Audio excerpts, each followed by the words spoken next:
Pagi hari ini kita berbincang-bincang dalam satu tema tentang Hari Anti Narkoba Sedunia.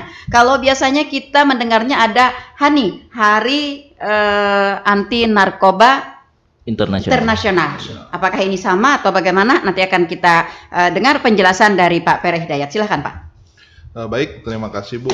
Jadi betul kita setiap tahunnya memperingati daripada Hari Anti Narkoba Internasional.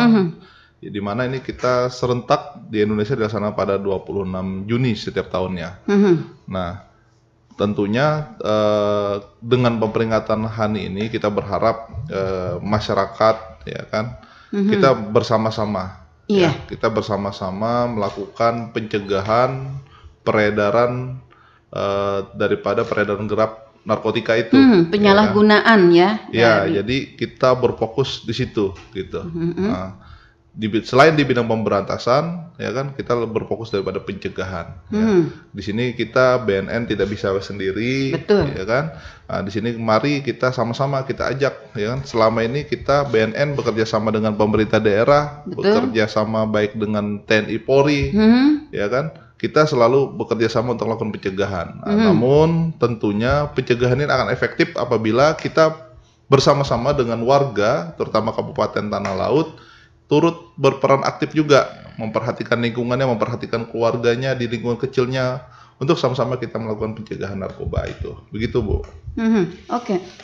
Pak Pereh, sebenarnya separah apa sih peredaran dan penyalahgunaan narkoba ini untuk Kalimantan Selatan, khususnya untuk Kabupaten Tanah Laut sendiri? Baik Bu, jadi begini, jadi dapat saya ceritakan sedikit Bu ya. Jadi sebelum saya di BNN sebagai menjabat kepala BNNK Tanah Laut, sebelumnya saya di bidang pemberantasan BNNP Bubble Bu. Saya di sana dulu banyak perkara yang saya tangani, ya. Begitupun ketika saya sampai di sini, yang pertama kali saya temukan waktu saya nyampe di sini berdinas kurang lebih 1 minggu. Itu kita bekerja sama dengan Satpol PP, Pemkab Tanah Laut. Kita amankan ada sekitar kurang lebih ada 20 orang remaja waktu itu. Dari 20 remaja ini terdapat 12 laki-laki dan 8 perempuan. Kemudian kita lakukan pendalaman melalui tes urin dan asesmen. Ternyata mereka menggunakan atau mengkonsumsi zat-zat yang terlarang, yang terindikasi ada kaitannya dengan narkotika. Dan yang menyedihkan bagi saya, ternyata dari salah satu perempuan yang 8 tadi itu malah ada siswi yang masih sekolah di tingkat SMP kelas 2 kalau saya nggak salah. Nah, tentunya ini sangat memprihatinkan, gitu. Dan dari 20 orang ini diamankan di satu lokasi di salah satu kos-kosan, gitu. Di Kabupaten Tanah Laut. Di Kabupaten Tanah Laut. Nah, ini kan sangat memprihatinkan sebenarnya. Betul. Ini ada sebuah gambaran yang menunjukkan bahwa Tanah Laut parah, gitu ya Pak. Perlu untuk diperhatikan, gitu, terkait dengan penyalahgunaan narkoba itu. Ya Bu ya. Jadi berkaca dari situ, tentunya kita harus meningkatkan pencegahan. Seperti yang saya sampaikan di awal, kita harus bisa. Bukan hanya BNN sendiri, tidak bisa nih. Bukan hanya kepolisian, BNN gitu ya. BNN, aparat yang lain, Pemda, tidak bisa. Harus menyeluruh. Betul, kita harus bersama-sama, ya kan? Bersama-sama dengan masyarakat, dengan lingkungan keluarga, lingkungan RT, RW. Mari kita sama-sama mencegah dan memerangi daripada peredaran gelap narkotika. Gitu, Bu. Ya, kalau selama ini Pak Pereh, apakah di dalam praktek atau di dalam aplikasi, di dalam aktivitas kita, khususnya Kabupaten Tanah Laut dalam rangka memerangi peredaran gelap narkoba ini, belum sepenuhnya didukung oleh pihak-pihak? Jadi begini Bu. Dalam beberapa hal, pihak-pihak terkait itu sudah sangat-sangat mendukung, gitu, ya kan, sudah sangat-sangat mendukung.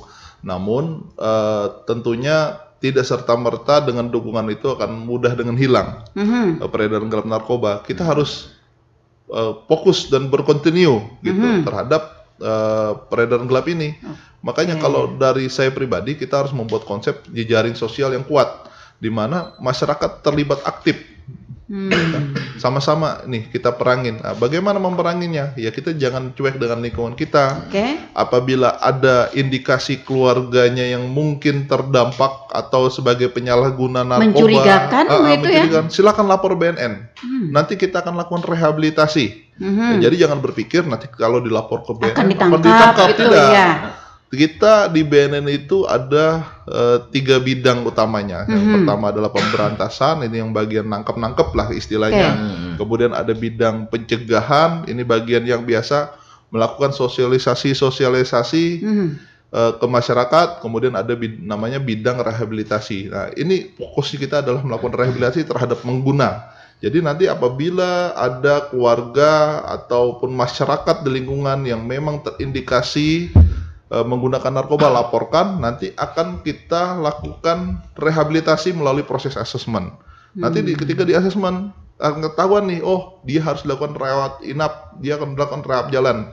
Nanti akan kita bantu oleh BNN dan itu bersifat gratis. Wow, iya. Nah, apabila dilaksanakan rehabilitasinya di BNN. Secara sukarela begitu ya. Intinya seperti itu, jangan takut untuk melapor, laporkan saja gitu. Lebih baik kita laporkan keluarga kita daripada nanti ke pihak kepolisian dan seperti itu. BNN yang tahu sendiri gitu. Betul. Kan akan diproses secara hukum gitu ya Pak Pere. Tapi apabila dia datang ya kan, dia sukarela untuk supaya dia berubah menjadi lebih baik, kita akan sangat bantu dan rehabilitasi di BNN gratis. Atau keluarganya gitu ya yang melaporkan secara sukarela gitu. Jangan takut, jangan takut untuk melaporkan karena pun prinsipnya adalah kita akan menjaga privasi daripada klien kita. Dan syukur selama ini berjalan kurang lebih setiap minggu itu kita ada belasan klien yang kita lakukan rehabilitasi. Jadi setiap minggunya 11-an ya, totalnya sudah ada puluhan lah kira-kira yang sudah kita lakukan rehabilitasi sampai per Juni ini 2024. Oke, baik. Saya ke Mas Fajar. Siap, Bu. Mas Fajar, tadi seperti apa yang disampaikan oleh Pak Pere, kita harus menangani masalah narkoba ini secara menyeluruh. Betul. Menyeluruh pada seluruh lini masyarakat, ya, masyarakat bahkan pada masyarakat yang paling bawah. Kita sendiri tahu bahwa meskipun saat ini kita berada di era kemerdekaan, tetapi kita masih memiliki banyak sekali PR-PR perang. Seperti kayak perang terhadap kemiskinan, perang terhadap kebodohan, dan salah satunya juga adalah perang terhadap narkoba. Ini bagaimana Mas Fajar kita meyakinkan atau memberikan edukasi kepada masyarakat agar masyarakat kita secara sukarela dapat menyerahkan diri seperti yang dikatakan oleh Pak Pere tadi, atau masyarakat kita dengan sukarela dapat terlibat dengan hal-hal yang berbau narkoba ini. Baik. Terima kasih Bu atas pertanyaan atau informasi yang diberikan, bahwa memang sebenarnya kalau masalah narkoba ini bukan hanya dari BNN saja yang mengatasi, tapi seluruh lini sektor dari masyarakat, pemerintah, perusahaan dan pendidikan. Nah, kalau berdasarkan undang-undang sendiri nomor 35 tahun 2009 itu ada peran serta masyarakat juga Bu, diatur dalam undang-undang. Di pasal 104 saya bacakan ya Bu. Masyarakat mempunyai kesempatan yang seluas-luasnya untuk berperan serta dalam pencegahan dan pemberantasan penyalahgunaan dan peredaran gelap narkotika dan prekursor narkotika. Kemudian ada pasal 105 bahwa masyarakat mempunyai hak dan tanggung jawab dalam upaya P4GN tadi itu. Di pasal 106 sudah dijelaskan hak apa masyarakat yang bisa terperoleh dari upaya P4GN ini. Masyarakat diwujudkan dalam bentuk mencari, memperoleh, memberikan informasi, memperoleh pelayanan, menyampaikan saran, pendapat, memperoleh jawaban atas pertanyaan tentang laporannya untuk memperoleh perlindungan hukum. Dan terakhir, di pasal 107, masyarakat dapat melaporkan kepada pejabat yang berwenang atau BNN jika mengetahui adanya penyalahgunaan atau peredaran gelap narkotika. Jadi dalam undang-undang ini sudah diatur Bu, ada peran serta masyarakat. Jadi masyarakat itu diwajibkan atau diharapkan melaporkan kalau ada kegiatan atau indikasi mencurigakan di sekitarnya, karena itu sudah dilindungi hukum, ada dalam aturan Undang-Undang Nomor 35 Tahun 2009, Bu. Oke. Bagaimana kita melakukan edukasi, meyakinkan kepada masyarakat bahwa melaporlah kau gitu, kau tidak akan diapa-apakan gitu kan? Kadang-kadang masyarakat kita ini takut, Pak Mas Fajar, untuk melaporkan. Jangan-jangan nanti saya akan terikut-ikut gitu. Betul, nah, ini bagaimana upaya kita, apa yang sudah kita lakukan ya untuk meyakinkan masyarakat atas peran sertanya ini? Betul, bahwa sebenarnya memang masyarakat saat ini belum begitu mengetahui apa itu BNN. Mungkin dan masih ketakutan. Iya, betul. Deh, terlibat di situ gitu. Masyarakat masih, yang pahamnya masyarakat itu bahwa BNN itu melakukan penangkapan. Jadi biasanya ada yang sudah menjadi pecandu ataupun ingin konsultasi itu takut untuk melaporkan ke BNN karena takutnya nanti keluarganya ditangkap atau mungkin berurusan dengan hukum. Gitu iya, hukum. Maka dari itu Bu, kita di BNN itu kan ada seksi pencegahan. Seksi pencegahan itu upaya preventif pertama yang dilakukan, Bu. Jadi menyebarkan informasi terkait bahaya narkoba, kemudian efek narkoba, jenis-jenis narkoba, dan upaya apa yang bisa dilakukan untuk menghindari masalah narkoba. Nah, ini kita sudah ini BNN Tanah Laut sudah berdiri tahun 2018, Bu. Ini baru berjalan 6 tahun. Nah, 6 tahun ini kita sudah melakukan sosialisasi di berbagai tempat. Itu tergantung dari atas permintaan atau betul. Memang programnya dari BNNK sendiri? Kalau program PNN kita terbatas, Bu. Kalau setiap tahun sekian program itu tidak bisa menyentuh semua elemen masyarakat, Bu. Tapi kita harapkan juga peran aktif dari masyarakat ataupun pemerintah desa. Jadi kalau misalnya ingin ada sosialisasi, silakan bersurat di kami. Kami itu kalau bersurat kami proses dan tidak dipungut biaya, Bu. Kalau misalnya permohonan sosialisasi itu biasanya juga kami memenuhi permintaan dari sekolah-sekolah. Biasanya di bulan Juli ini ada penerimaan siswa baru ya, Bu.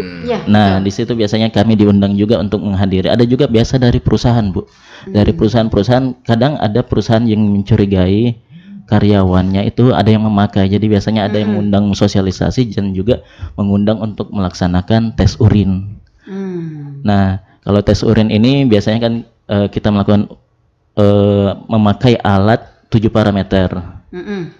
Ada kokain, morfin, ganja, benzo, amfetamin, metamfetamin.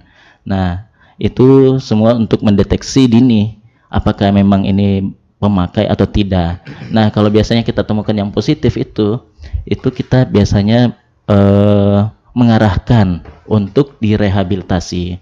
Kenapa direhabilitasi? Karena kita upayakan melakukan pendekatan secara manusiawi dulu, Bu.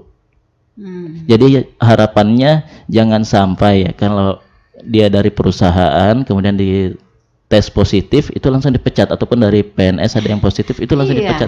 Khawatirnya kalau dipecat, Bu, bertambah. Iya, betul. Keluar karena tidak mempunyai penghasilan lagi, akhirnya menjadi pengedar. Atau misalnya karena stres ya, kehilangan pekerjaan begitu. Iya, betul. Kayak ibarat orang makan kan, karena stres makannya lebih banyak gitu. Iya, betul. Maka dari itu, Bu, kita upayakan pendekatan manusiawi dulu untuk melakukan rehabilitasi. Kita usulkan ke kepala instansi atau kepala perusahaannya untuk mengikuti rehabilitasi dulu. Tapi kalau misalnya sampai selesai rehabilitasi masih berulah kisahnya, itu kita pakai ada tindakan pendekatan yang lebih keras lagi ya. Lakukan penangkapan dan penyelidikan itu dari seksi pemberantasan seperti itu, Bu. Selama ini kalau kemarin-kemarin gitu kita mendengar adanya tes urin ya untuk lingkungan pemerintah daerah. Betul. Kemudian untuk SKPD yang ada di Kabupaten Tanah Laut. Sebagaimana tadi disampaikan oleh Pak Pere bahwa harus menyeluruh dan harus kontinu. Tapi saat sekarang ini kayaknya agak sepi. Ini bagaimana? Apakah tetap dilaksanakan atau memang bagaimana? Baik, terima kasih, Bu.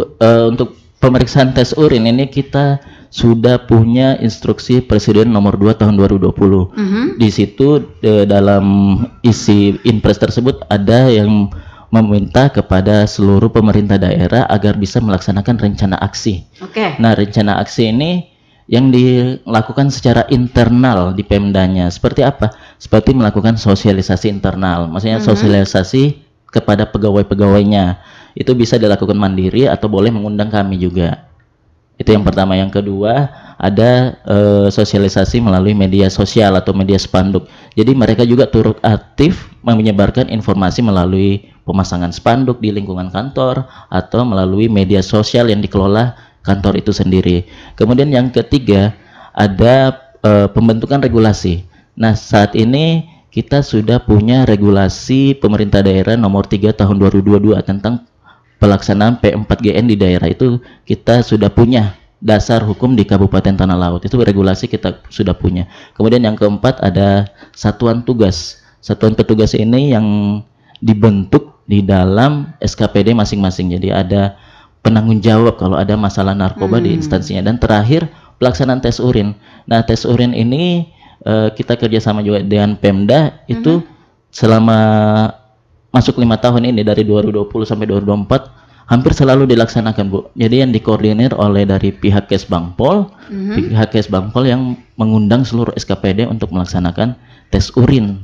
Jadi di situ kita terlibat sebagai pelaksana untuk mendeteksi secara kontinu, Mas Fajar, secara setiap kontinu tahun begitu atau berkala setiap 6 bulan sekali atau bagaimana? Kalau berdasarkan Inpres ini diharapkan sekali setahun dilaksanakan, paling tidak minimal sekali setahun. Tapi ini kita sudah berjalan 5 tahun dalam Inpres ini. Semua SKPD sudahkah melaksanakan ini? Kabupaten Tanah Laut 100% selalu melaksanakan kegiatan tersebut. Jadi dan kontinu ya? Iya, terkontinu. Jadi tahun 2024 ini kita masih melaksanakan Inpres juga, dan mungkin di semester 2 ini ada lagi akan dilaksanakan pelaksanaan tes urin untuk SKPD. Oke, kita mengharapkan para pelaksana kegiatan di pemerintahan gitu ya dapat dijamin terbebas begitu. Jadi iya, betul. Pelayanan yang mereka berikan atau menjalankan program-program yang mereka lakukan memang benar-benar sesuai dengan petunjuk dan teknis ya. Baik. Pak Pere, tadi ucapan selamat datangnya itu disambut dengan kasus 20 narkoba, 20 remaja ya yang terlibat narkoba. Sebenarnya kalau menurut evaluasinya Pak Pere, kategori usia yang lebih banyak ditangani oleh BNNK Kabupaten Tanah Laut ini pada grade usia berapa, dan jenis-jenis narkoba yang digunakan itu pada peringkat yang mana begitu, yang tertinggi kah, yang menengah kah, atau yang oplosan kah, atau yang bagaimana? Baik, Bu. Jadi memang kalau berbicara tingkatan usia, ya kan, untuk kita contoh saja di tahun 2023 ya, karena 2024 ini masih berjalan, ya. Sampai saat ini yang kita rehabilitasi itu paling banyak sebenarnya di kisaran 20 sampai 24 gitu. Jadi 15 sampai 19 pun ada gitu, tapi lebih dominannya di 20 sampai 24. Bahkan ada juga yang pernah kita tangani di 35 sampai 55 gitu. Jadi tidak bisa dikatakan ini dominan satu ini, tapi memang hampir rata-rata semua umur itu kena gitu. Semua bermasalah. Artinya dia tidak pandang bulu ya Pak ya? Betul. Makanya ya contoh waktu saya di pemberatan saja, ibu hamil pun pernah mengedarkan sabu, dan itu pernah saya tangkap waktu itu, sampai akhirnya melahirkan di selnya BNN. Ini kan sangat menyedihkan. Iya, betul seperti sekali, itu. Iya. Tapi kembali lagi mungkin di situ karena motif ekonomi. Nah, jadi memang banyak motif yang mempengaruhi juga. Iya. Nah, memang narkoba ini sebenarnya sangat-sangat merusak. Ya. Kalau saya pribadi melihat daripada hasil akhir dari narkoba ini hanya ada 3. Yang pertama adalah rumah sakit, yang kedua adalah penjara, yang ketiga adalah kuburan itu sendiri. Ya, jadi tidak ada manfaatnya sama sekali narkoba ini. Iya. Ya, jadi saya benar-benar berharap ya kita di Pemkab di Kabupaten Tanah Laut ini kita sama-sama deh gitu, kita perangi narkoba ini, ya kan, meyakinkan kepada seluruh masyarakat gitu ya, pada yang pada akhirnya itu tidak ada yang menguntungkan dari narkoba ini begitu. Tidak ada, itu seperti saya sampaikan bahwasanya hasil akhirnya cuma 3 itu tadi, rumah sakit, penjara, kuburan, udah nggak ada yang lain gitu. Tidak ada narkoba bikin sehat kaya, gitu, bikin kaya pun pasti habis itu ketangkep gitu, dan akan kita miskinkan seperti itu. Kira-kira kita akan melakukan TPPU apabila memang ada bandar narkoba yang dia jualan terus. Jangan pikir dia mungkin saat itu senang, tapi setelah itu pasti akan terdampak 3 hal tadi, kuburan, penjara, rumah sakit. Dah, itu nggak ada yang lain. Bahkan ada yang kata Bapak tadi yang dari SMP Pak ya? Betul. Siswa SMP. Apakah ini bisa dikatakan urgent untuk Tanah Laut Pak? Itulah, jadi kemarin juga kan kita sudah berbicara dengan Pak Bupati, Pak PJ Bupati, bahwasanya kita baru malam minggu kemarin kita deklarasikan di situ ada 13 instansi, jadi unsur Forkopimda lengkap kemarin.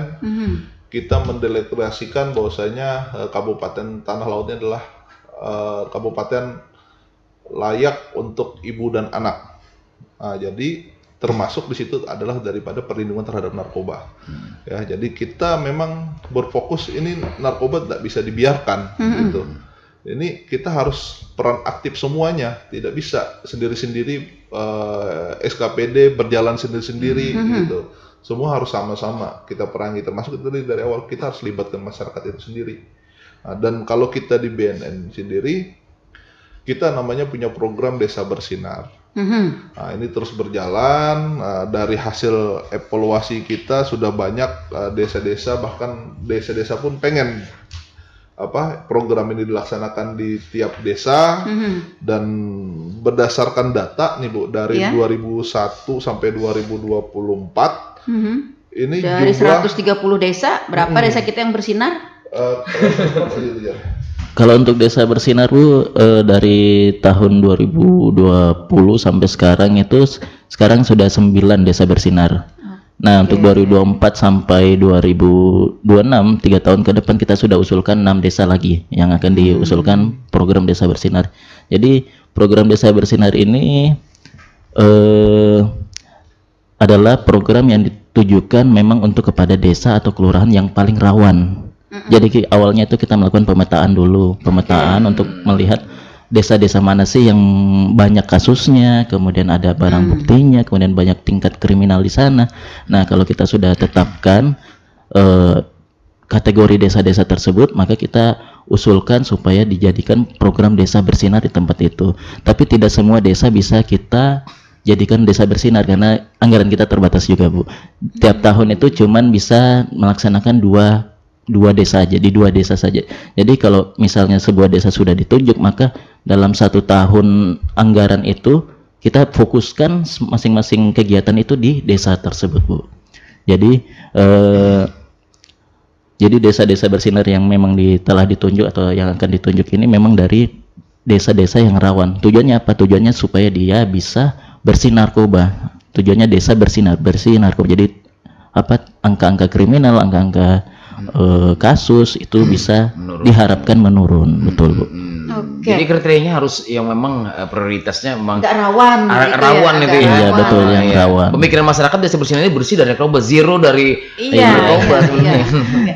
Pemikiran saya juga tadi asal kita siap, desa siap untuk dicanangkan sebagai desa bersinar begitu, maka kita canangkan. Sebenarnya apa yang menjadi kendala Pak Pere sehingga kita seperti agak lambat kita ya untuk menciptakan desa bersinar ini?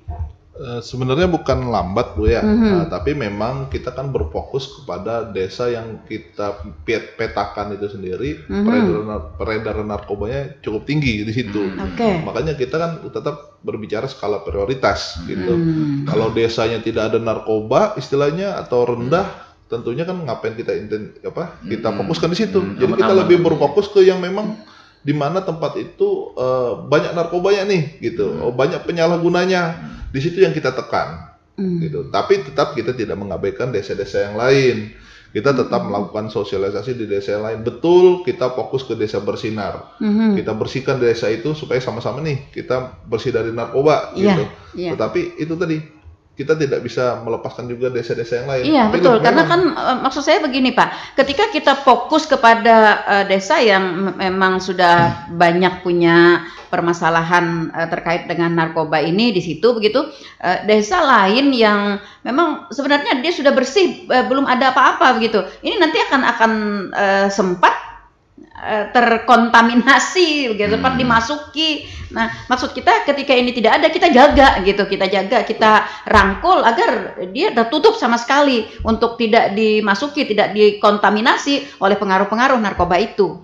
Ya betul Bu. Jadi begini, konsepnya memang kita adalah fokus kepada desa yang sudah berdasarkan hasil pemetaan kita tuh di situ terindikasi narkobanya tinggi, ya kan? Sehingga kita lakukan program namanya Desa Bersinar di situ. Tetapi kan BNN bukan hanya bagian situ saja sebenarnya. Kita kan tentu masih punya bidang-bidang lain. Nah, jadi selain ada tim khusus yang terfokus di Desa Bersinar, ada lagi tim-tim yang lain yang juga akan terus memantau dan mengawasi desa-desa lain gitu. Itulah makanya saya bilang kita banyak seksinya dan banyak juga anggotanya, termasuk kita melibatkan daripada pemerintah setempat sendiri gitu. Jadi kita ya itu sama-sama gitu, tidak bisa kita hanya berdasarkan program Desa Bersinar bersih semua nih, tidak bisa juga seperti itu. Makanya sampaikan perlahan namun pasti begitu ya. Betul, dan kita bukan perlahan, malah kita maunya ngebut gitu kalau sekarang. Ya, dengan situasi seperti ini gitu kan, situasi seperti sekarang dengan sudah mulai terpaparnya ke anak-anak lingkungan pendidikan itu sendiri, tentunya ini tidak bisa kita anggap sepele. Betul sekali. Seperti itu, Bu. Ya, rawan kita mendengar ya kalau ada anak-anak pelajar kita yang terlibat seperti itu.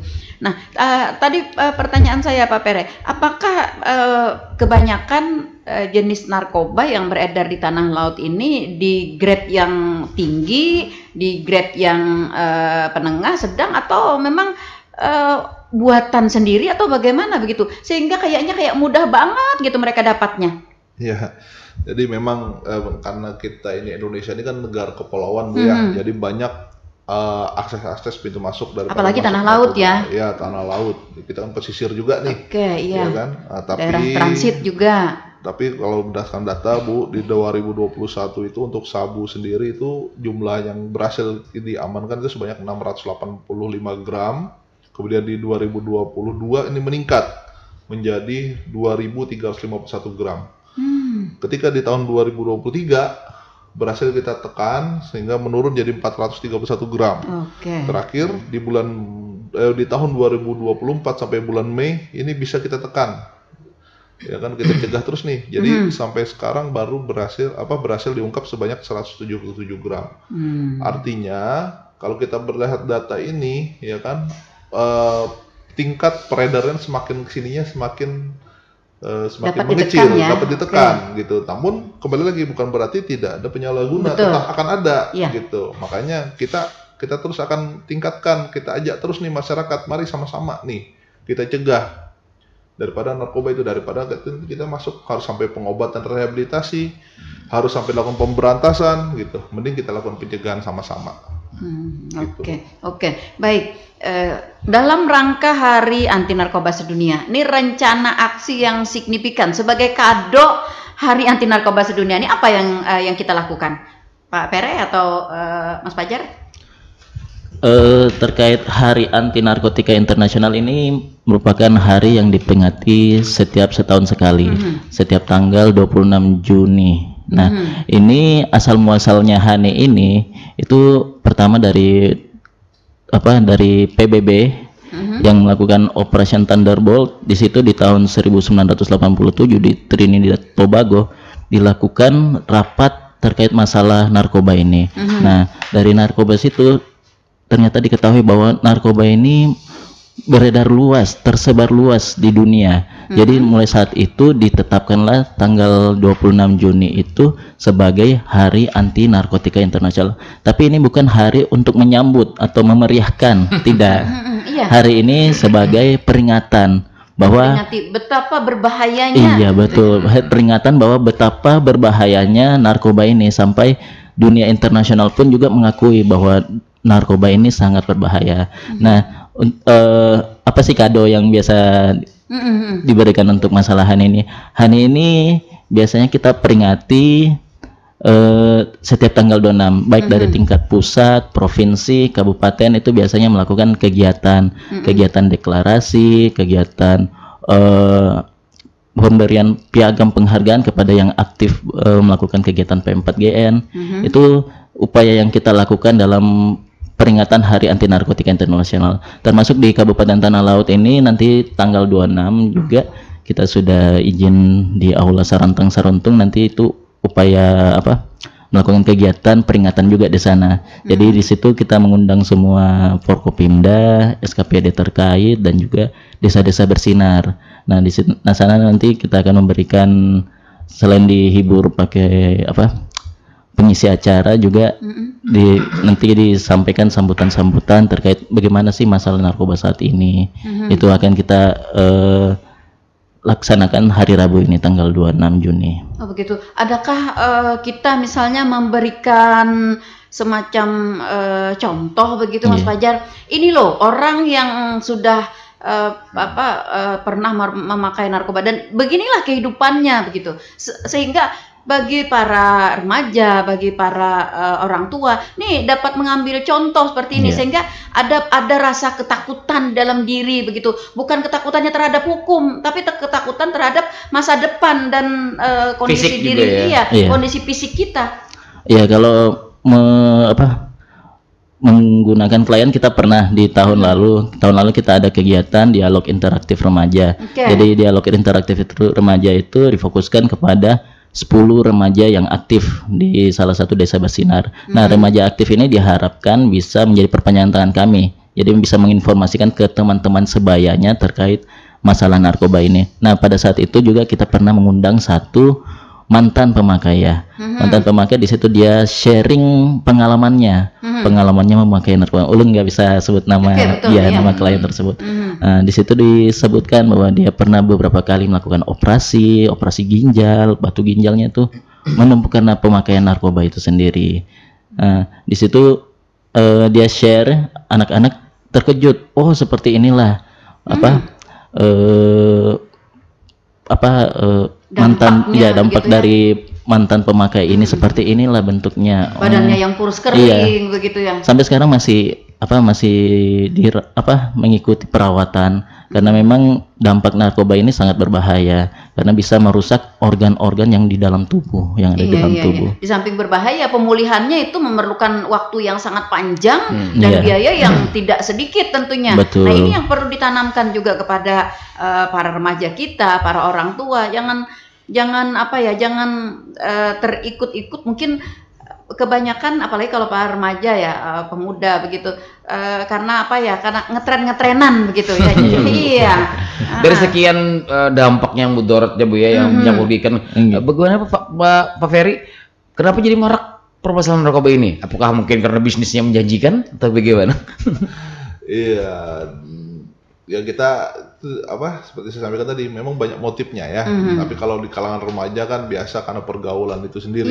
Kalau nggak pakai nggak keren. Nah, gitu. Itu lingkungannya, makanya. Tren-trenan gitu. Makanya itu saya bilang kembali ke fokus ke awal tadi, kita bentuklah jejaring sosial di mana sama-sama kita awasin, kita kasih kita BNN udah sering ngasih tahu, kita sering ke sekolah-sekolah ngasih tahu. Tapi kalau di lingkungan keluarganya mereka dicuekin, dibiarin, pergaulannya bebas. Mungkin kalau zaman dulu diatur kita pulang habis maghrib tuh sebelum maghrib nggak boleh keluar nih. Kalau sekarang mungkin pengen malam mingguan ini segala macam tidak dikontrol. Nah, akhirnya terjadilah yang seperti itu ya kan. Artinya ada kebebasan di situ, merasa pergaulannya terlalu kelewatan. Akhirnya ya sudah berdampak dari situ nih yang tren sekarang saat ini. Oke Bu, silakan Bu Diana gabung. Oke, baik. Suara pendengar, selamat pagi. Selamat pagi, assalamualaikum. Waalaikumsalam warahmatullahi wabarakatuh. Ibu Armah ya? Ini mumpung libur sekolah jadi bisa monitor terus. Oh iya, betul sekali. Oke, baik. Nggak bisa monitor Bunda di sekolahan. Iya, tugas negara ya. Sehat semuanya yang ada di tubuh untuk Banda. Oke, silakan Bu Armah. Silakan Bu. Apa nih yang mau ada ditakonakan nih. Kalau di kampung atau di desa-desa tuh loh Bun, kadang-kadang kan orang melihat kayaknya kada purun dan melaporkan kan itu ada bisa. Kan itu urusan kalau bisa kasih di kepala desa atau di dalam desa bisa memberitahukan itu kan dan ke kantor. Kemungkinan desa harus ada tanggung jawab juga gitu. Masalahnya kan ada yang banyak kan keluarga anggar purun. Kali-kali kita melapor jadi badali kuat aja takutan kalau apa-apa Iya. Dan lagi kalau narkoba memang sudah narkoba, kalau sudah tertangkap di lapas itu apakah penjagaannya tepat gitu loh. Atau yang nengok tuh harus diperiksa, dikontrol, siapa tahu kan dia tuh selalu nyelipkan gitu kan, nggak tahu kita. Iya, betul. Nah, itu kadang-kadang kita dengar tuh orang dalam lapas bisa kayak gini kan. Betul. Saya tadi sudah sampai ke sana. Ternyata Bu Armah jeli banget ya. Itu Masanya Bunda monitor terus. Iya. Mantap ya, mantap. Ini loh Bunda. Oke. Dengan kesibukan ini. Iya. Gimana caranya di dalam itu yang bisa sekiranya nggak bisa masuk lah barang yang seperti itu gitu loh. Oke, baik. Atau kepala desa yang diberitahukan gitu. Kalau keluarga mungkin ya tadi, kalau nggak turun takutan itulah inilah. Oke, makasih baik. banyak. Kalau Bunda sama Mas Iwan dua bapak-bapak yang ada situ. Amin. Assalamualaikum. Waalaikumsalam warahmatullahi wabarakatuh. Nah, betul Pak. Ini pendengar kita ternyata sudah jeli ya. Saya tadi tidak berbicara soal teknis di penegak hukum kita begitu. Tapi ternyata memang tidak bisa dipungkiri ya, beritanya juga sudah banyak di televisi di mana, tapi mungkin tidak di daerah kita, tapi di daerah luar sana. Nah, dengan adanya misalnya warga masyarakat kita yang disinyalir mungkin ya menyalahgunakan atau memakai narkoba itu, keluarganya hendak melaporkan ada indikasi kada purun Pak. Nah kemudian juga ada rasa ketakutan kalau nanti terlibat, kalau nanti buat berurusan dipanggil-panggil sebagai saksi, sebagai apa begitu, salah-salah bepender karena seorang yang masuk jar. Nah ini bagaimana dengan desa sendiri Pak? Apakah juga tadi disampaikan oleh Mas Fajar tadi kan kalau SKPD ada satgasnya ya, di SKPD ya ada. Nah dengan desa bagaimana Pak Pere? Ya baik, dengan desa pun kita selama ini juga komunikasi Bu. Kadang-kadang ada kepala desa datang ke ruangan saya juga, ya kan? Sama seperti itu menceritakan Pak ada seperti ini, laporkan saya nggak masalah. Dan intinya kan kalau ada yang melaporkan tetap data yang pelapor kita rahasiakan. Dan ketika kita lakukan pengamanan pun belum tentu juga pelapor kita ikutkan, tidak akan kita ikutkan istilahnya kalau kita amankan. Jadi jangan khawatir. Insya Allah akan tersembunyi begitu ya. Betul. Kita akan pasti jaga gitu yang melaporkan. Tapi itu kembali lagi saya bilang alangkah baiknya kalau memang keluarga memang itu adalah keluarganya, kita sebagai keluarganya ya jangan kada purun ya Pak ya, karena kada purun saat ini berarti akan merusak masa depan dia begitu. Betul, bukan hanya masa depan dia, nanti dia akan menularkan lagi ke yang lain. Iya betul. Jadi semakin meluas ini gitu. Purun ngerti Pak Purun? Paham Pak, purun. Paham ya. Kalau saya kebetulan blasterannya Barabaya Muntai. Kirain pin mutasian jauh gitu lah. Kirain bubble tadi asli. Iya. Kalau saya udah muter-muter Indonesia, baru kali ini kesempatan dinas di kampung halaman. Begitu. Itu diharapkan juga mungkin ya.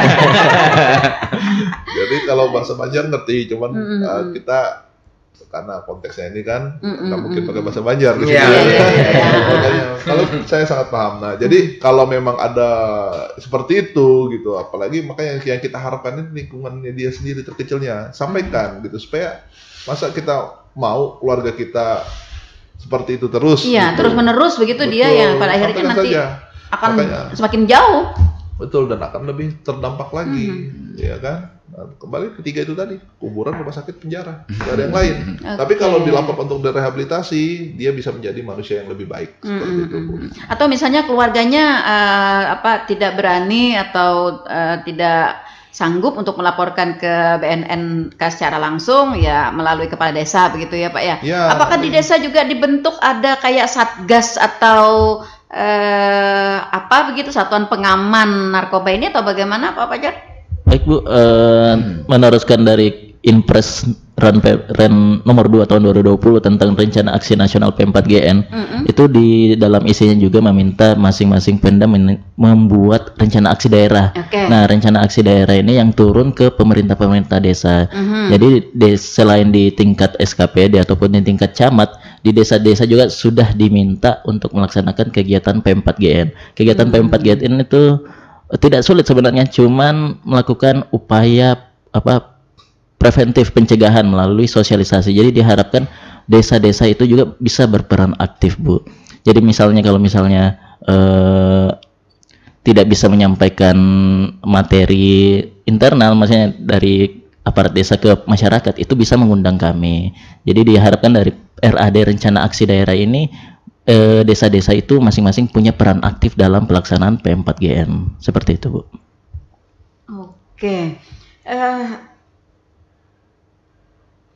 desa apa tadi ya yang nomor 2 tadi? Oh oke. Yang peredaran bagi penamu ya yang menemui misalnya nih sudah terproses begitu ya Pak Pere, terproses di jalur hukum lalu dilakukan penahanan gitu, ada keluarga yang datang atau teman yang datang gitu untuk membesuk. Nah, apakah juga ini akan dilakukan pemeriksaan secara ketat? Dikhawatirkan katanya Bu Armah tadi ini yang datang nih bawakan oleh-oleh nih, malah menambah parah nantinya. Wah, nigran Bu. Tidak tahu. Ini kan ya, kalau saya salah itu yang sudah ditahan di lapas tadi kalau saya salah tadi Bu ya. Memang kita juga sudah bekerja sama Bu dengan lapas. Kita sudah buat MOU dengan pihak lapas ya kan, dan pihak lapas juga selama ini setahu kami memang mereka juga sangat benar-benar melakukan pemeriksaan terhadap barang-barang yang masuk. Cuman ya kembali lagi namanya manusia ya. Ini kan 1001 akal. Betul. Nah, banyak caranya, apalagi barang ini kan kecil, tidak terlihat. Iya, tentunya dengan pemeriksaan yang mungkin petugas di sana hanya 2 yang memeriksa, sementara yang besok mungkin ada. Pasti ada bagian-bagian mungkin yang terlewati ya. Banyak saja gitu. Tapi saya sangat yakin teman-teman di lapas sudah berupaya maksimal dan sangat-sangat profesional untuk atau saat misalnya ini. Ketika ada tahanan yang terkait dengan narkoba tidak dibenarkan untuk dibesuk, apakah ini juga dapat dilakukan atau berpijak kepada perikmanusiaan lagi ya? Ya, jadi kalau kita pribadi memang kita ada kerjasama juga Bu dengan pihak lapas, di mana salah satu poinnya adalah kita akan sering melaksanakan sidak rutin juga di dalam lapas ya. Kita sama-sama dengan pihak lapas melakukan pengecekan nih rutin nanti di sana. Jadi kita akan mencoba segala cara untuk menutup celah daripada peredaran gelap narkoba itu, baik itu mau di lingkungan lapas, di lingkungan sekolah gitu, di lingkungan pemerintah daerah, ya kan, seperti yang Ibu sampaikan, apakah kontinu kok agak diam-diam aja, karena sifatnya nanti kita akan mendadak gitu, bukan kita mau razia hari ini, nanti tidak akan terjaring nih gitu. Nah, kita sifatnya adalah fleksibel, kita lihat situasinya, kapan waktunya untuk pemerintah daerah itu sudah kita rencanakan dan untuk terjadwalnya sudah kita siapkan seperti itu. Oke. Jadi seperti itu ya Bu Armah. Jadi BNNK dan lapas sendiri sudah bekerja sama, sudah ber-MOU ya untuk ketat terhadap para tamu yang membesuk ya terkait dengan kasus narkoba ini. Namun ya tadi karena memang manusia ya banyak punya banyak punya akal untuk mengakali ya. Oke, baik, dapat dipahami berarti ya Bu Armah. Kita ke suara pendengar di berikutnya ya yang monitor secara langsung ya kegiatan kita. Ada Pak Farhan di Plehari. Selamat pagi Pak Farhan. Pertanyaannya, Assalamualaikum, selamat pagi, Tuntung Panang FM, saran haja pang, nah dari pamikiran ulun, mun kawa gaduk atau oplosan dikanaakan pasalnya sudah jua. Nah, wah ini banyak jua nang kada tapi kawa manukar obat atau wajat nang kaya sabu mahal. Jadi nang ditamui wah ini banyak nang maoplos saurang haja. Kada sekali 2 kali kejadian bakalahi babunuhan, mengganggu keamanan, menggaduk nih Pang. Nah, jadi kayak apa menurut sampian solusinya kayak ini? Terima kasih. Ya, baik Pak Farhan, terima kasih atas sarannya tadi terkait masalah gaduk. Ini sebaiknya dikenakan pasal ya. Oke, kalau dari kita BNN itu fokusnya memang di masalah narkotika dan psikotropika. Itu sudah diatur dalam Undang-Undang 35 tahun 2009. Cuman masalahnya gaduk ini masuk enggak gitu? Gaduk ini masuk di bahan adiktif sebenarnya. Bahan adiktif ini bukan narkotika, bukan psikotropika, tapi bisa menyebabkan kecanduan. Nah, ini bahan adiktif ini biasanya dijual bebas, Bu. Dijual bebas, Pak. Contohnya apa? Seperti gaduk tadi, minuman keras. Ada juga anak-anak sekarang ini ngelem, pakai lem Fox, gasnya dihirup-hirup. Nah, sebenarnya bahan-bahan adiktif ini ada tujuan lainnya. Kayak tadi lem untuk merekatkan benda, kertas. Kemudian minuman alkohol gaduk itu membersihkan luka. Tapi ada aja yang orang yang disebut penyalahguna, yang menyalahgunakan. Kayak kata Ibu tadi, manusia itu ada 1001 akal ya. Betul. Jadi apapun bisa dia gunakan supaya merasa ngefly, terbayang-bayang. Nah, tren-tren juga iya. Ngeply. Nah, masalahnya bahan-bahan adiktif ini tidak diatur dalam Undang-Undang 35 karena memang bukan termasuk narkotika dan psikotropika, tapi harusnya ada penegakan hukum di tingkat daerah, peraturan daerah. Kalau misalnya jangan menjual gaduk ke anak-anak lah istilahnya, karena memang kan mereka menjual gaduk karena mungkin kebutuhan kesehatan. Biasanya ada di apotek-apotek juga. Tapi misalnya kalau di warung-warung bukan apotek menjual gaduk, itu kan juga bisa. Kalau atau misalnya orang yang membeli itu dalam jumlah yang banyak jumlah yang banyak itu bisa dibatasi gitu bahwa sebenarnya masalah bahan adiktif ini ya sampai di tingkat peraturan tingkat daerah, Bu.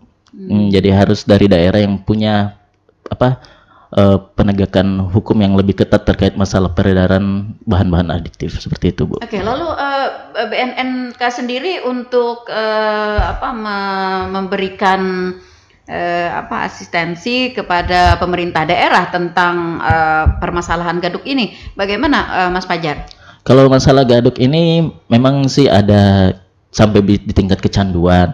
Nah, kalau di rehabilitasi itu di klinik kita, di klinik Pratama BNK Tanah Laut juga bisa menerima klien-klien yang punya kecanduan, mungkin kecanduan merokok, kemudian kecanduan kecanduan alkohol atau kecanduan yang lain-lain, itu bisa kita layani untuk direhabilitasi. Jadi segala jenis kecanduan karena bahan-bahan adiktif itu bisa kita upayakan untuk dipulihkan seperti itu, Bu. Kalau misalnya begini, ada seseorang yang menggunakan gaduk, menggunakan oplosan, ngoplos sendiri begitu ngoplos sendiri. Akhirnya dia ngeplay, tapi dia sendiri aja gitu ngeplaynya itu sendiri di rumah, di kamar gitu nih. Apakah ini juga termasuk dalam pelanggaran sebuah aturan perundang-undangan? Kalau masalah gaduk ini sebenarnya penyalahguna sih sebenarnya dibilang, karena dia kan mencampur-campur obat-obatan, minuman berenergi, itu semua yang dijual itu kan sebenarnya sah-sah saja. Tapi ada yang ketika sudah dicampur, sudah dicampur berarti masalah kesehatan. Itu kembali kepada mencampurnya itu yang menyalahi aturan ya.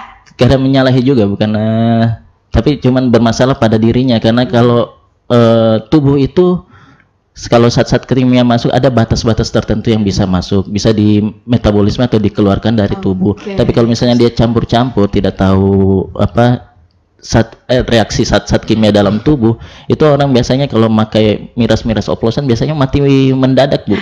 Biasanya mati berjamaah malah. Jadi sesak. Iya.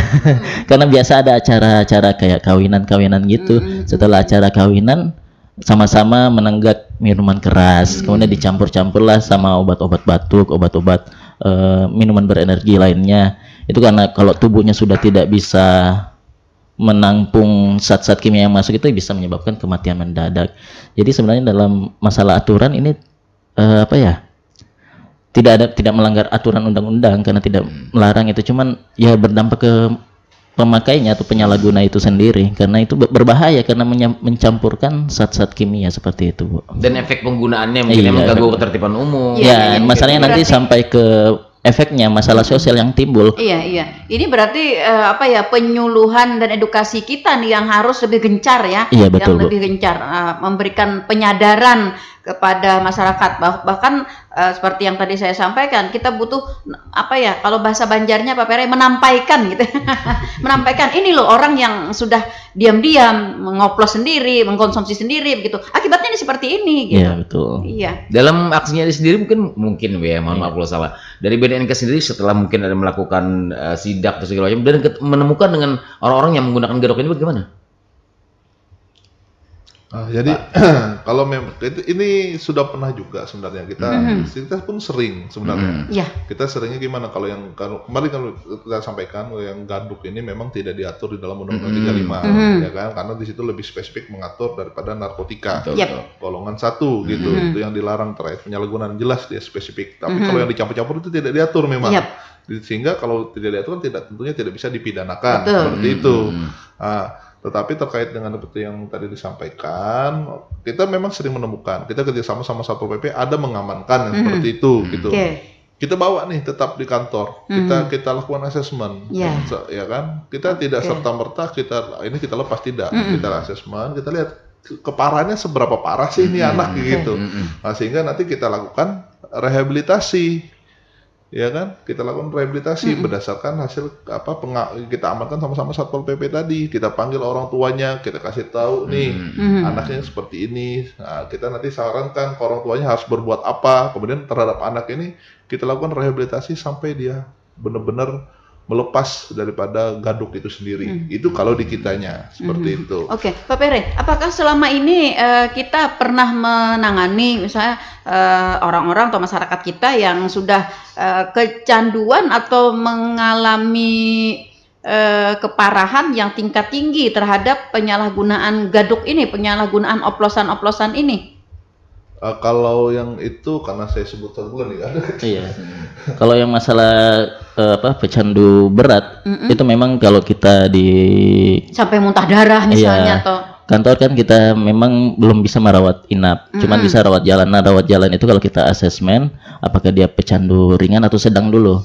Kalau ringan sedang itu bisa di kantor kami rawat jalan. Paling maksimal itu 8 kali pertemuan. Selama ini pernah nggak kita temui yang pecandu beratnya itu? Kalau pecandu berat biasanya itu kalau kita sudah asesmen ternyata dia pecandu berat, itu kita usulkan dirawat di balai rehab kami. Balai rehab kami yang paling terdekat di sini di Balai Rehab Tanah Merah di Samarinda, atau lewat Rumah Sakit Jiwa Sambang Lihum itu kalau mereka punya KIS atau BPJS lainnya. Nah, kalau memang dia berat, kita baru usulkan ke tempat-tempat yang lebih kompeten dalam merawat pecandu berat tersebut, Bu. Oke. Kalau misalnya kita menemukan atau tertangkap gitu ya masyarakat kita yang mengguna gaduk atau oplosan ini, apakah kita bekerja sama juga dengan pihak dokter misalnya atau rumah sakit untuk menentukan bahwa ternyata dia sudah separah ini, organ-organ tubuhnya ada yang sudah rusak atau bagaimana? Kalau kerjasama dengan instansi itu kita punya IPWL juga sih, instansi penerima wajib lapor. Nah, yang saat ini dibina di Tanah Laut ini ada di Puskesmas Bati-Bati saat ini. Nah, jadi orang-orang kalau misalnya ada yang dapat kecanduan itu bisa datang ke kita untuk direhabilitasi atau melalui IPWL tadi di Puskesmas Bati-Bati. Nah, nanti situ di kantor kami juga kan ada dokternya, ada psikolognya juga, jadi itu ditentukan dulu seberapa parah tingkat canduannya. Maksud saya ketika mereka ditemukan, ditahan gitu ya, dibina oleh BNNK, mereka akan mengetahui dengan pemeriksaan ahli, tentu saja dokter dan psikolog, ini loh tingkat keparahanmu begitu kan. Jadi itu juga menjadikan bahan penakut bagi yang bersangkutan gitu. Betul. Iya. Supaya dia bisa, oh iya ternyata ini bagian organ tubuh saya ini sudah mengalami kerusakan yang cukup parah begitu. Nah, kalau saya meneruskan ini nanti akan semakin parah begitu. Iya, kalau dari dokter kami memang menyarankan kalau misalnya sampai seberat itu kita sampaikan juga selain ke kliennya, kalau mungkin kliennya sih bisa ogah-ogahan, tapi kita sampaikan juga ke kerabatnya, keluarganya. Karena untuk direhabilitasi itu tidak serta-merta seorang aja yang bisa datang sendiri untuk direhabilitasi, tapi harus ada dari keluarganya. Jadi kita bisa menyampaikan ke keluarganya supaya keluarganya juga bisa membimbing atau menasehati klien yang sudah kecanduan berat ini. Jadi kalau misalnya dokter sudah kasih tahu ini berbahaya, tapi si klien ini merasa tidak apa-apa, tidak masalah, tidak apa, tapi kalau ada keluarga, dukungan dari keluarga itu yang bisa memotivasi supaya dia mau direhabilitasi sampai pulih. Karena memang ada penelitian yang bahkan menemukan, penelitian dari BNN sendiri, bahwa orang yang sudah direhabilitasi itu 30% masih bisa kolaps atau kembali kambuh, kembali memakai bahan-bahan adiktif seperti itu, Bu. Oke, baik. Ini penanya yang berikutnya ini sebenarnya sudah kita bicarakan ya. Ada rekan Rian di Plehari. Selamat pagi. Izin tanya Pak, bagaimana dengan anak-anak muda yang ngelem? Bukan di kota Pak, malah di kampung. Banyak sekali nih anak-anak yang ngelem. Bagaimana penanganannya? Apakah sudah berkoordinasi atau bekerja sama dengan kepala desa atau kepala dusun menyikapi masalah ini? Ngelem Pak. Iya, tadi kan oplosan ya gaduk. Ini sekarang ngelem. Jadi sebenarnya ya kembali lagi itu sama saja kita kan, baik mau itu lem, gaduk sebenarnya sama. Kita juga sudah tidak henti-hentinya kita bekerja sama, berkoordinasi dengan kepala desa gitu kan, terkait yang hal-hal seperti ini. Tidak bisa seperti saya sampaikan dari awal, tidak bisa mungkin di sini BNN sendiri dengan cakupan luas Kabupaten Tanah Laut yang benar-benar luas, apalagi itu di kampung gitu. Betul. Bukan yang paling dekat lah yang harusnya kita bisa sinergi. Iya, gitu. iya. Kalau memang ada mungkin dia nggak bisa sampaikan ke BNN, sampaikan dulu di kepala desanya. Nanti kita sama-sama gitu. Kalau kepala desa nggak bisa bina, diserahkan ke kita untuk kita lebih intens seperti itu, Bu. Jadi memang ini hal yang sangat-sangat merepotkan gitu kan. Bukan hanya di kita juga, di masyarakat saya yakin juga mungkin sudah, kalau istilahnya sih dibebal gitu kan. Nah, sudah bebal, dikasih tahu di kampung nggak bisa gitu. Laporkan saja, ya kan, bilang kepala desa, laporkan. Kalau memang dia nggak bisa langsung ke BNN, laporkan kepala desa, sampaikan ke kita turun nanti langsung. Kita bawa ke BNNK untuk kita lakukan pembinaan, pembinaan. Pak Pere, kalau misalnya tadi kan katanya Bu Armah tadi takut melapor Kadapurun atau banyak hal yang melapor secara langsung. Ini adakah laporan secara online atau ada nomor kontak yang bisa dibagikan kepada masyarakat agar masyarakat dapat melaporkan melalui itu saja begitu? Baik, terima kasih Bu Nelly terkait pertanyaan masalah nomor atau kontak yang bisa dihubungi terkait masalah pelaporan ataupun konsultasi, itu bisa melalui media sosial kami. Ada media sosial Facebook, Instagram, Twitter, YouTube juga ada. Jadi kalau misalnya mau menyampaikan bisa melalui pesannya di situ, direct message, atau melalui WA. Kami punya ada WA call center kami. Di nomor, bisa mungkin Bapak Ibu pendengar mencatat di nomor 0821 4814 1881. Saya ulangi kembali, 0821 4814 1881. Jadi jangan takut Bapak Ibu kalau misalnya mau menyampaikan informasi, mau bertanya-tanya, silahkan. Karena ada admin kami yang memantau HP call center itu, jadi kalau misalnya ada laporan masuk 1 kali 24 jam ya? 1 kali 24 jam, betul. Jadi silahkan dilaporkan, jangan takut, karena tidak akan kami publis juga, tidak akan kami sebar informasi. Ini nomor siapa nih tadi? Nomor Iwan ternyata. Jadi seperti itu. Jadi jangan takut, jangan malu kalau mau melapor ataupun mau konsultasi, silahkan melalui media sosial kami ataupun melalui WhatsApp kami. Pak Fajar, terkait ini pencegahan, biar terakhir mungkin dari saya. Pencegahan tadi kan bisa dipanggil, memberikan sosialisasi, dan juga bisa dilakukan tes urin. Dan apakah penting, pertanyaan ini nggak tahu juga nih. Tapi kan tes urin itu mahal katanya Bu ya. Nah, bagaimana dengan stok kita di BNNK dan mungkin fasilitas laboratoriumnya di tempat kita? Karena mungkin orang mau manggil tapi sekalian tes urin. Jadi bagaimana ini teknisnya ini? Oke, baik. Kalau masalah permohonan tes urin ini biasanya diharapkan yang mengundang kita itu yang menyediakan alat tes urinnya. Alat tes urin itu kalau standar kami itu menggunakan yang 7 parameter. Jadi harapannya kalau mengundang kami gitu, kita koordinasi dulu. Oh, ini alat yang digunakan.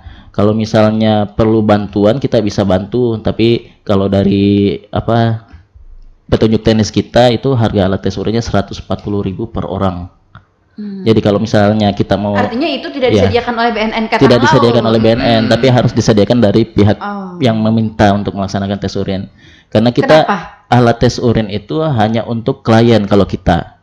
Tapi kalau maksudnya klien yang sudah datang ke kantor kami mau direhabilitasi, itu ada memang kita sediakan alat tes urin. Tapi kalau untuk alat deteksi dini itu biasanya kita terima juga hibah dari Pemda. Kemarin kita ada hibah dari Dinkes sebanyak 1.000 lebih alat tes urin. Nah, 1.000 ini kita gunakan untuk saat melakukan razia ataupun melakukan kegiatan-kegiatan lain, itu kita gunakan. Tapi misalnya ada permintaan khusus, ya kita harapkan dulu dari pihak ketiga itu yang bisa menyediakan alatnya. Karena memang kita tidak ada anggaran untuk melakukan deteksi dini, kecuali untuk klien itu sendiri. Klien itu sendiri memang ada anggaran untuk pembelian alat. Tapi untuk deteksi dini, untuk mengecek apakah orang ini pemakai atau tidak, itu ya diharapkan dari pemohonnya untuk menyediakan atau kami bantukan untuk mencarikan alatnya seperti itu. Kalaupun kita mencarikan, standarnya tadi harus 7 parameter, dan paling mahal itu 140.000. Standarnya 140.000 per alat. Seperti itu. Stok kita bagian apa Bapak Jar? Stok kita kemarin masih ada alat tes urin sisa kurang dari 50. Itu hibah dari tahun lalu. Hibah dari Dinas Kesehatan. Apakah ini tidak bisa dianggarkan Pak Fajar untuk rutinitas gitu di BNN kalau dari sendiri? Kalau standar aktivitas SKSB kita memang tidak ada untuk menganggarkan untuk membeli sendiri. Tapi kalau misalnya dari hibah itu kita bisa terima supaya digunakan dalam kegiatan kita, seperti itu. Alat ini apa udah expired bisa? Alat bisa expired juga Bu, Bapak Ibu. Iya. Jadi kalau misalnya sudah mau habis biasanya katanya sih setahun tadi Bu. Iya. Jangan-jangan expired ya? Iya. Biasanya lolos terus gitu ya. Biasanya kita perhatikan juga kalau alat tes urin ini sudah mau expire tapi belum digunakan, oke, kita lakukan rahasia-rahasia seperti itu. Oke Bu. Iya. Pak Pere, tadi disampaikan juga ada deklarasi, ada pemberian piagam penghargaan dalam rangka peringatan Hari Anti Narkoba sedunia di tahun ini. Nah, deklarasi ini dilakukan pada saat apa? Kemudian pemberian penghargaan piagam ini kepada siapa? Baik Bu, jadi untuk deklarasi juga sebenarnya deklarasi pada hari ini pun kita mulai sebenarnya deklarasi Bu. Jadi dari pimpinan seperti yang saya sampaikan tadi, bahwasanya kita ini kan banyak pintu masuk narkoba, ya kan, sehingga dari pimpinan BNN RI, kepala BNN RI pada hari ini saat ini sedang berlangsung, sedang melaksanakan deklarasi anti narkoba untuk wilayah pesisir. Kebetulan untuk di Kalimantan Selatan karena banyak sungai, ya kan, sekarang dilaksanakan di Batola. Dilaksanakan di Batola. Sempat awalnya di tempat kita karena pertimbangan karena banyak sungai tadi dipindahkan di Batola. Nah, dan saat ini untuk seluruh wilayah di Indonesia sedang dilaksanakan deklarasi anti narkoba untuk wilayah pesisir, gitu Bu. Nah, terkait juga untuk pemberian penghargaan, ini kan kita berikan kepada kepala desa yang sudah dapat mewujudkan desa bersinar, ya kan? Karena kenapa? Karena kita sudah sama-sama kerja, gitu kan? Dia sudah bisa mewujudkan desanya sehingga bersih dari narkoba. Dalam beberapa tahun tidak ada kasus lagi, begitu. Betul. Tentunya kan ini akan memacu desa-desa lain seperti itu Bu. Kita berharap ya, dengan adanya penghargaan ini kita memberikan terwujudnya kesadaran gitu loh di desa-desa lain. Oh, desa kita harus bisa seperti desa yang diberikan penghargaan, seperti itu Bu. Jadi kita berikan penghargaan kepada desa itu, termasuk juga rencana kita akan memberikan kepada pihak swasta yang turut andil dalam mendukung P4GN gitu. Pihak swasta ini berarti seperti perusahaan ya? Ya, biasa kan kita perusahaan itu kan mereka juga tidak perusahaan perbankan gitu ya? Enggak Bu, terlepas semua perusahaan gitu yang dia kan pasti ada penerimaan pegawai segala macam, dia bekerja sama nih sama BNN. Karena kan kalau kita di BNN itu ada produk SKHPN ya. SKHPN di situ kita jadi seseorang sebelum dia melamar pekerjaan akan diminta ada keterangan ya, bebas dari narkoba gitu. Kalau kita di BNN itu bebas dari narkoba bukan hanya sebatas urin, tetapi kita cek catatannya dia di jaringan intelijennya di BNN, apakah ada keterlibatan dia. Jangan-jangan memang tidak memakai tapi mengedar begitu ya? Atau dia bisa mengkamuflasekan gitu kan, saat dites urin bisa saja dia sudah menetralkan diri dia. Tapi dia ada di dalam jaringan gitu kan, namanya tes urin kan kapan dia datang dia dites gitu kan, dengan menggunakan 7 parameter tadi. Namun kembali lagi saya bilang, kita sampaikan ke masyarakat, standar kita itu 7 parameter, ini bukan yang sifatnya mungkin yang dijual di Shopee segala macam, bukan seperti itu. Kita alatnya lebih spesifik, lebih khusus gitu. Jadi kalau ada anggapan nanti gini, enggak, kita akan lebih sangat-sangat teliti. Akan terlihat sekecil apapun ya keterlibatannya. Jadi jangan coba-coba begitu. Jangan coba-coba. Baik. Berkaitan dengan deklarasi ini, waduh ternyata waktunya ya, tapi masih belum selesai Pak. Berkaitan dengan deklarasi ini, apakah juga BNNK Kabupaten Tanah Laut juga sudah bekerja sama? Tadi kan lebih banyak ya dari usia 20 ke 24, artinya dalam kategori pemuda ya. Organisasi pemuda kita di Kabupaten Tanah Laut ini cukup banyak. Kalau tidak salah itu 54 organisasi. Ini bagaimana? Apakah ini juga mereka sudah kita deklarasi untuk komitmen menjaga anggota mereka bebas narkoba atau bagaimana?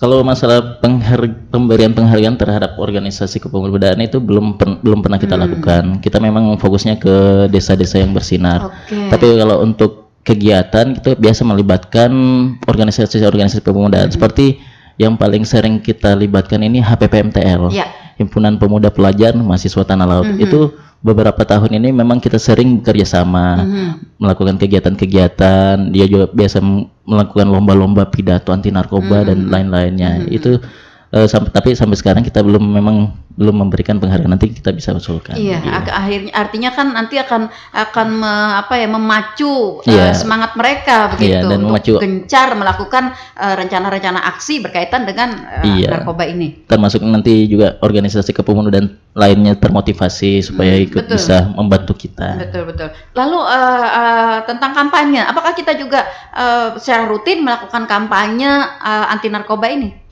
Secara rutin kalau kampanye memang kita ada programnya melalui radio, melalui pemasangan spanduk dan juga melalui kampanye pagelaran seni. Nah, pagelaran seni ini kita satukan dengan HANI. Jadi tanggal 26 nanti ini kita melibatkan pengisi acara yang dari hiburan, penari, penari-penari, kemudian ada juga pemain musik. Itu nanti kita libatkan juga nanti di tanggal 26 ini. Oke, kalau nanti tanggal 26 itu menghadirkan para mantan begitu ya. Para mantan. Saya mau nanti matanya ditutup ya. Dikasih apa sih? Topeng ya. Iya. Supaya nanti menjaga privasi. Privasi mereka juga. Pas makan dibuka. Oh, ternyata Iwan. Oh, ini kawanku ini. Oke, Bu. Iya, saudara pendengar, sebenarnya masih banyak hal yang perlu kita perbincangkan ya dalam soal pemberantasan dan pencegahan peredaran gelap narkoba di Kabupaten Tanah Laut ya khususnya. Namun sayang sekali waktu kebersamaan kita sudah berada di zona lewat ya. Setelah ini ada penerbangan berikutnya yang akan on air. Sehingga kita harus mengakhiri bincang-bincang kita di pagi hari ini di dalam Talkshow Inspirasi Pagi.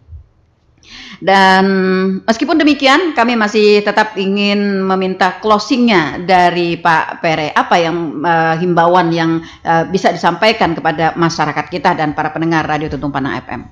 Baik, terima kasih Bu.